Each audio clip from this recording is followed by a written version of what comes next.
Hi guys, magandang araw. So sa video ito mga 59 ay sasagutin lang po natin ang comment ng isa nating subscriber. So napakahalaga po ng kanyang komento, lalong-lalo na po doon sa mga nagre-renew ng mga security guard license.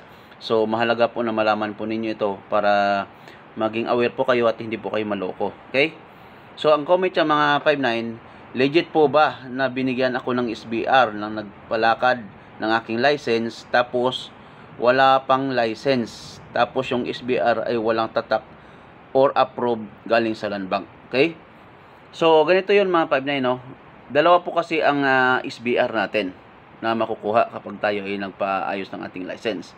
So yung unang SBR is manggagaling po sa training center.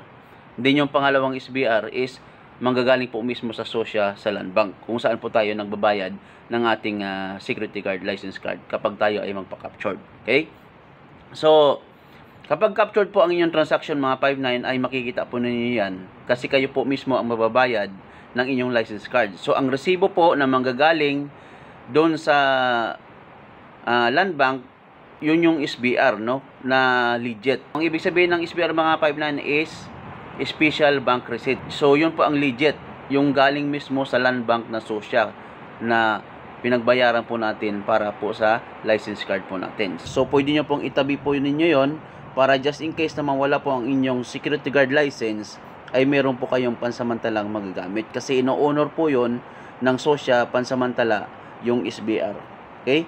So, tandaan nyo mga 59, ang SBR na legit ay magkasama po yan ng license card. So, kapag bibigyan po kayo ng SBR nang naglakad sa inyo ng inyong license, at wala pong binibigay na license card, so ibig sabihin po is nanggagaling naman po yun sa training center at hindi po yun legit at hindi po yun allowed na gamitin po natin bilang kapalit po ng ating license card. Okay? So yun, sana mga 59 ay malinaw at nabigyan ko kayo ng konting impormasyon regarding po dito. Okay? So yun lang mga 59, maraming salamat po. God bless us all.